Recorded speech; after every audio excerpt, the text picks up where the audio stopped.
Baik, bismillahirrahmanirrahim. Kita lanjutkan kembali ya, di metode Takna Jalid yang ketiga ini, pembahasannya tentang ibdal untuk kata-kata spesial menurut riwayat Hafs an Asim. Baik, kita lihat. Ibdal adalah mengganti huruf hamzah dengan huruf mad yang sejenis, atau menyesuaikan dengan harakat huruf sebelumnya.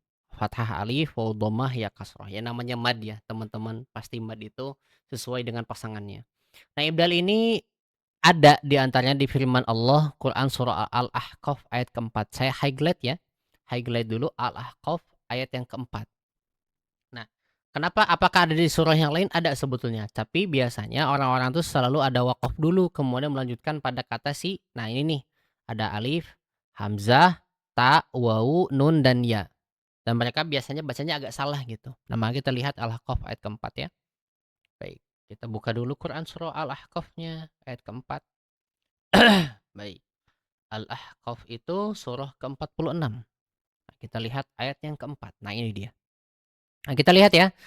Di kata itu ininya ya, di sana ada Qul ara'aytum ma tad'una min dunillahi aruni madza khalaqu minal ardi am lahum syirkun fis samawat. Nah, ada kata u'tuni. Nah, kalau baca u'tun itu salah. Kalau misalnya kita dari kata fis samawatnya kita waqaf, kemudian ibtida di kata tersebut. Kalau baca u'tun itu salah. Walaupun teman-teman mengetahui bahwa biasanya gitu kan ya, kalau huruf ketiganya dhammah, maka si alif atau hamzah wasalnya ikutan dhammah. Nah, nggak semuanya seperti itu. Kenapa? Karena dalam hal ini ya tentang hamzah wasal tetap kita harus mengikuti kebiasaan orang-orang Arab. Ya nggak bisa menjadi seperti itu. Maka gimana dong cara bacanya?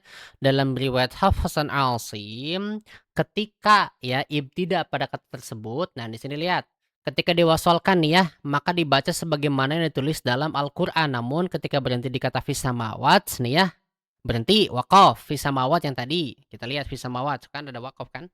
Fis samawat ada kan? Nah, ketika ibtida di kata tersebut, maka bacanya bukan u'tuni, tetapi menjadi ituni. Diibdal si hamzahnya. Kenapa kok seperti itu? Karena kedudukan si hamzahnya berada pada perahu ya. Maka kalau pada perahu ya pada perahu maka ibdalnya sudah pasti ke kasroh. Begitu.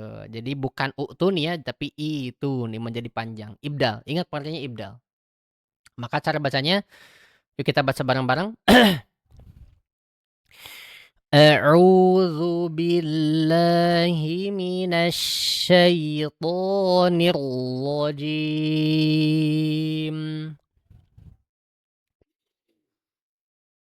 قل أرأيتم ما تدعون من دون الله أروني ماذا خلقوا من الأرض أم لهم شرك في السماوات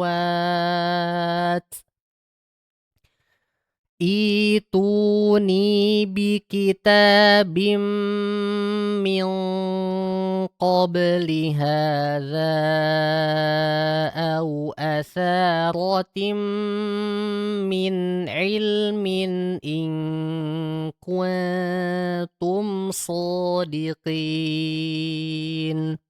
Itu cara bacanya. Kalau misalnya ibtida dikata ituni. Karena asal muasalnya bukan itu nih, tapi itiu. Jadi ada di sana penempatannya menjadi dhammah arid atau dhammah palsu.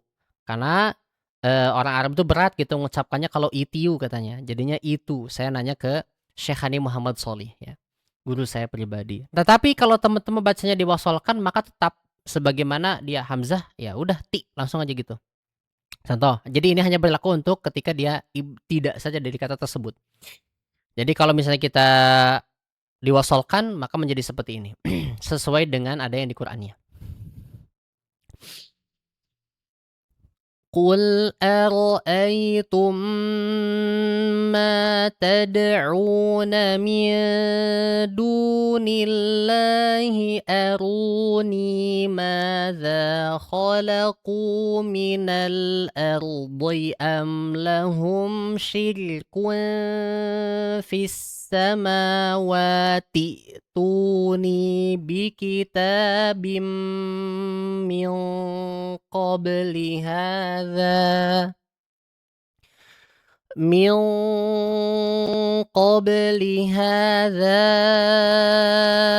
أو أثارة من علم إن كنتم صادقين. Nah, seperti itu. Nah, apakah ada di surah yang lain, lihat catatannya ya. Untuk hamzahnya dia berada pada apa? Berada pada itu dia, perahu, jadinya i, ya. Nah, kalau di Al-Baqarah, jadi ada lagi di surah yang lain. Kalau di Al-Baqarah ayat 283, kita lihat aja di Al-Imran. Nah, mundur selangkah, nah baru. Di 283 catatannya dia, nah di sana ada ya, ada kata utumina di wawu. Nah, maka kalau di wawu, maka harus menyesuaikan dengan madnya. Kalau misalnya wawunya, ya wawu yang kita lihat di situ ya, hamzah di atas wawu, hamzahnya di atas wawu, maka dia dibacakannya bukan dengan kasroh, itu mina, tapi dengan dhammah sesuai dengan penempatannya. Paling mudahnya gitu aja deh. Paling mudahnya seperti itu. Terus kata yang banyak di Quran itu memang kata itunya. Di Quran ya, itu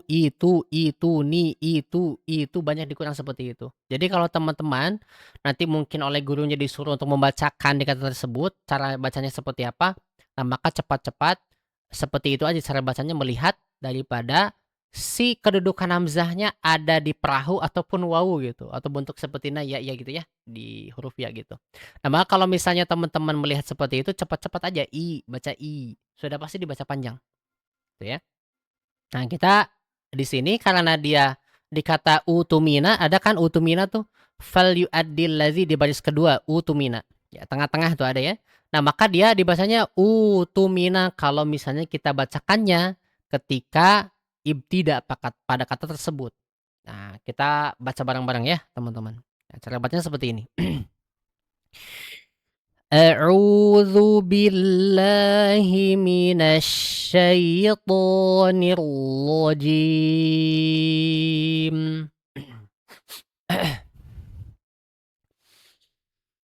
وإن كنتم على سفر ولم تجدوا كاتبا فرهان مقبوضة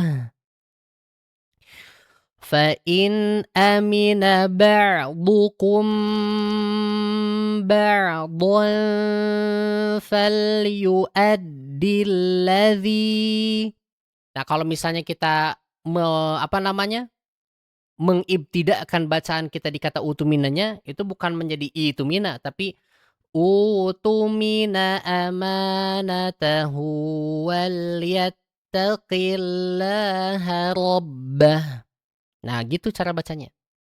Tapi kalau misalnya kita wasol ya tetap aja sesuai dengan di Al-Qur'annya. Fa in amina ba'dukum ba'dan falyu'addil ladzi tumina amanatahu wal yattaqillaha rabbah ولا تكتموا الشهادة ومن يكتمها فإنه آثم قلبه والله بما تعملون عليم. Nah, biasanya kalau teman-teman lagi belajar ngaji ya, itu biasanya dibiarkan dulu atau mungkin dibacakan dulu sampai selesai, nanti baru ditanya tuh sama gurunya, bagaimana cara kita membaca ibtida di kata di value adilazi tumina, di kata Utuminanya gimana cara bacanya gitu. Nah, nanti teman-teman langsung aja utumina gitu ya. Biasanya gini dulu, fa in amina ba'dukum ba'dhan falyu'addil ladzi tumina amanatahu wal yattaqillaha rabbah. Nah, biasanya sampai situ dulu. Nah, baru nanti ditanya, bagaimana cara membaca di kata tersebut. Nah, baru kita langsung ulang lagi dari katanya yang utumina. Bacanya jadi utumina amanatahu. Ya gitu aja terus dan seterusnya, ya. Nah, itu mungkin daripada pengertian ibdal ya, teman-teman. Jadi apa itu ibdal? Tadi sudah dijelaskan. Ibdal adalah ya mengganti huruf hamzah dengan huruf mad yang sejenis atau menyesuaikan dengan harokat huruf sebelumnya. Sesuaikan. Jadi kalau misalnya dia di depannya kayak bentuk perahu, maka iya. Maka kalau pasangan dia dengan kasroh. Tapi kalau kayak tadi di Al-Baqarah, wawu, maka pasangannya dengan dhammah. Jangan sampai lupa. Masya Allah, tabarakallah. Itu ya, ibdal ya, teman-teman ya. Jadi catatannya, Al-Baqarah 283, dibacanya menjadi utumina. Bukan itumina, bukan atumina. Salah ya. Kemudian di Al-Ahqaf ayat yang keempat bukan utuni tapi ituni. Kenapa? Karena ibdal tadi ya. Jadi khusus saja di riwayat Hafiz an Asim ya, itu ya. Jadi kalau ada yang menyalahkan ini ya wallahu alam lah ya. Dia baca di mana wallahu alam. Karena sependek pengetahuan saya belajar dengan Syekh Hani Muhammad Shalih itu memang ibdal itu di Al-Ahqaf ayat 4 bacaannya seperti itu. Dan tidak hanya di Al-Ahqaf ayat yang keempat, di surah lain pun ada. Seperti nanti surah Yusuf pun akan ada gitu ya. Dikata seperti ini. Mau tanpa apa namanya? Nun ataupun enggak gitu. Nanti bakal ada. Faqalu tu alaihim bunyana. Ada tuh di Quran. Ya. Jadi jangan sampai lupa ya untuk Al-Ahqaf ayat keempat dan Al-Baqarah 283 lihat bagaimana bentuk si hamzahnya di mana dia disimpan apakah di waw atau dia ya. Oke, syukron katsiran ya. Nanti kita ketemu lagi. Assalamualaikum.